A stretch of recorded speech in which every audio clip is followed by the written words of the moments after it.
Mrigashira కార్తె special. So ఇవాళ బొమ్మెలు తీసుకొచ్చుకున్నాము.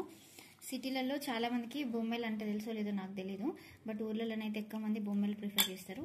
ఇది కొంచెం కాస్ట్ కూడా ఎక్కువనే, అండ్ దీంట్లో ముళ్ళులు తక్కువ ఉంటాయి అన్నమాట. నార్మల్గా మనము రవ్వులు కానీ వేరేటి ఏమైనా తీసుకున్నాం అనుకోండి, అలా ఎక్కువ ముళ్ళులు ఉంటాయి, ఇట్లా కంప కంప ఉంటుంది. కానీ దీంట్లోనైతే తక్కువ ఉంటాయి, అండ్ ఇది కొంచెం ధర ఎక్కువ, కానీ టేస్ట్ కూడా సూపర్ ఉంటుంది. తర్వాత గోల్డెన్ ఫిష్లో కొంచెం తక్కువ ముళ్ళులు ఉంటారు, కానీ నాకైతే గోల్డెన్ ఫిష్లో కూడా కొంచెం ఎక్కువనే ముళ్ళులు అనిపిస్తాయి. అండ్ నేను ఫిష్ ఫ్రై చేస్తున్నా. సో ఫిష్ ఫ్రై చేయడానికి బయట మార్కెట్లో కట్ చేయించుకొని వచ్చిన ఫ్రైకి తగ్గట్టు. అయితే ఇప్పుడు దీన్ని మనం కొంచెం అల్లం, పసుపు, ఇంతంత ఉప్పు వేసుకొని దీన్ని మ్యారినేట్ చేసుకుంటున్నాను. నేను కారం ఎక్కువ వేస్తలేను.